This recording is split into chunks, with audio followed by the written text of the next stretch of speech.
What's going on, my fellow miners? Welcome back. Sorry, I keep saying this like every video now, but sorry, it's been a minute since we've done a video. I actually have COVID. I've been sick for like almost 2 weeks now, and it's all right. It's all right. My fever's gone. I just have a persistent cough and burning right here, like as if I smelled a whole bunch of chlorine and it just burns right here. Um, but anyways, with the crypto market being at a at a really low point right now for where we've been, right? We're gonna have this discussion that I'm sure you guys have seen other people have this discussion, but I'm gonna put my hat in the ring here, and we're going to talk about whether or not mining is still viable at this moment. So before we begin, hit the thumbs up, subscribe if you guys are new. Let me know your thoughts and opinions down below in the comment section. Sorry, I'm gonna get out of breath while doing this video, but let me know your thoughts if crypto mining is still viable in this bearish period. I'm not going to say we're in a bear market yet, but we are definitely in a bearish period with a lot of sideways trading, with a lot of dips happening. So we're going to talk about that. And yeah, it's going to be a talking head kind of video, just give my opinions on things. So let's lay it on the line really quick. If you're mining, one of the biggest downsides to mining is that mining can be very costly when it comes to electricity costs. Okay. The other thing is that GPU prices still haven't gone down. So new miners, it's going to be very difficult for new miners to have a reason to come back into the market here. Why is my camera all weird? Anyways, for new miners, it's going to be a little bit more difficult for them to come back into the market. Is this in the right spot? My bad, guys. I don't even know anymore. Anyways, and the reason why, like I mentioned, is electricity costs tend to be on the higher end, not to mention GPU prices not coming down. If GPU prices had dipped down with the market, then I would say, okay, maybe if you're new into crypto mining, then it could still be a viable option for you. But if you're on the fence, you haven't started crypto mining yet, and you're looking into it, I can't really suggest it at the moment. ROI, return on investment, is very high at the moment, depending on how much you're willing to pay for a graphics card. So let's just look at a 3060 right now, like what 3060s are going for. So 3060s are going for around almost $750 to $800 still. Okay, over MSRP. But for example, my 3060 I got for MSRP from EVGA, that was, I think it was $370 plus tax. So let's just round up to $400 is how much I paid for my 3060. Well, it's still double the price if you're looking to get a 3060. So you're talking about an ROI being very, very high, especially in consideration the fact that 3060s, pretty much almost all the graphics cards these days have LHR. So you're going to be mining less when it comes to Ethereum. Now, there are other coins that you can mine, but again, with the market being down, it really doesn't matter at this point. Your ROI is still going to be too low, or still too high, I should say, and it's going to affect you if you want to buy a new graphics card. Now, if you want to buy a used card older than a 3060, well, the 20 series might be a bit of a better option, but that doesn't mean that the 20 series is full on easier to get, because if we take into account, let's say a 2070 or a 2070 Super, you're still looking at almost $800. Okay, 2060, yeah, 2060 is going to be cheaper. 2080, of course, is going to be more expensive, unless you get really lucky. And say, for example, you go off of like you manage to get a card off of EVGA B stock or something like that where it's secondhand, you might get it at a better price. But again, it's slim pickings whether or not you're able to get it, and that's where you're going to be fighting with a lot of other people. Now, another option is the Pascal cards, which are the 10 series cards. If you're like me, you might want to look at the 10 series cards. You usually can find them for relatively decent prices.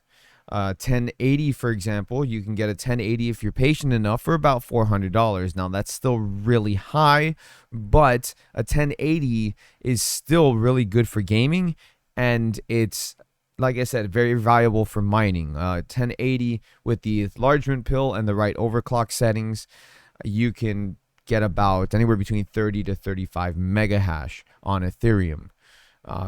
So you're still looking at a decent enough ROI, probably around 5 to 6 months as of this video.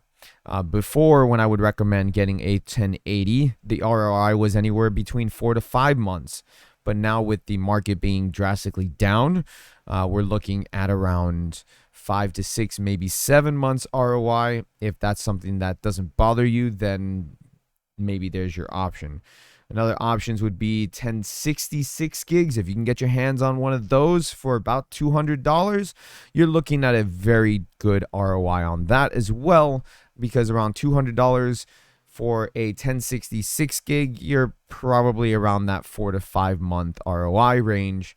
But remember that they are older cards and they will be a little bit less efficient when it comes to the power consumption in regards to how much you're mining. So keep that in mind when you're looking at older Pascal cards.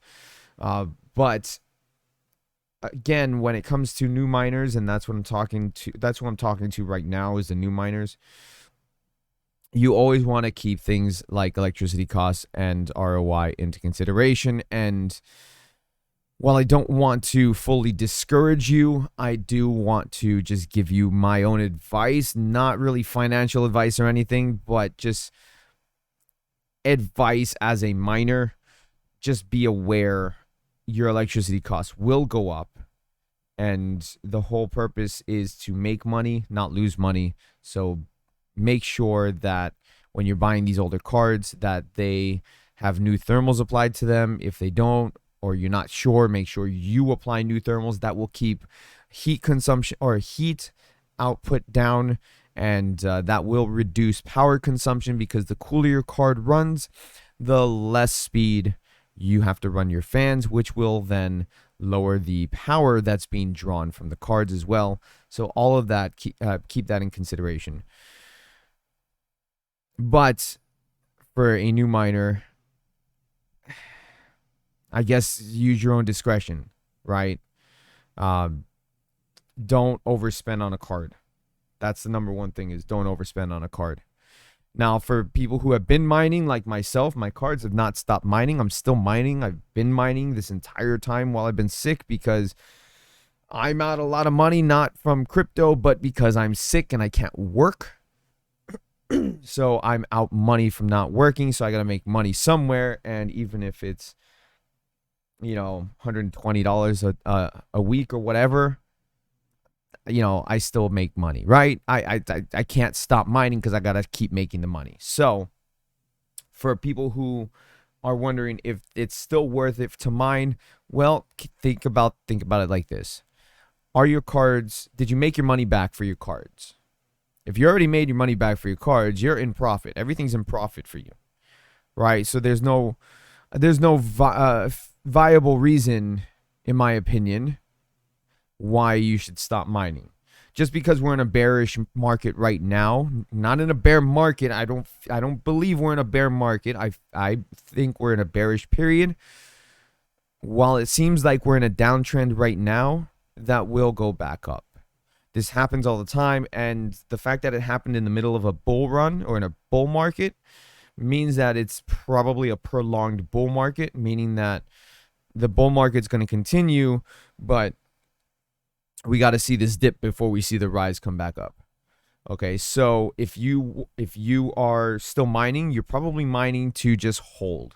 You're holding, hodling, whatever you want to call it, right? You're holding until the market goes back up, so you can then sell your profits.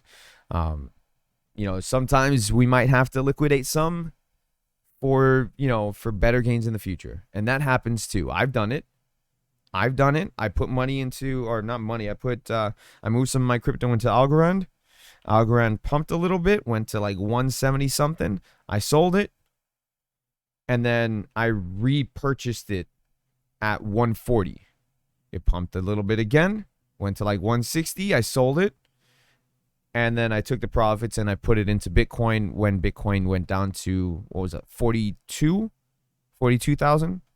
So there's still money to be made, but you got to play the market right, and you got to see where the pumps happen, where the dips happen. If it's possible for whatever exchange that you're doing. Again, not financial advice. I'm just telling you what I do.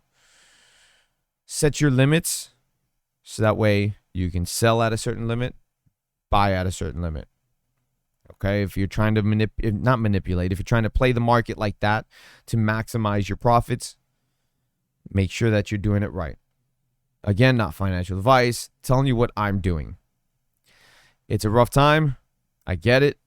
People will panic sell. I get it. You want to keep some investment. You don't want to see it all turn to zero. I understand. But for the crypto market to go back up, we have to see dips happen. So once again, let me know your thoughts and opinions down below in the comment section. Sorry, I'm kind of like speaking a little slow, trying to catch my breath here. Everybody hit the thumbs up, subscribe if you guys are new. And once I'm feeling better, I promise I will be back to doing more videos. There's a lot of stuff I want to talk about. I just don't have the drive in me right now. I get very tired very easily, and I get very hot very easily too, and I get very cold very easily too, even though I don't have a fever. Just my whole body is out of whack, and it sucks. So anyways, thank you guys for watching. I appreciate it, and I'll see you guys in the next video. Everybody, happy mining.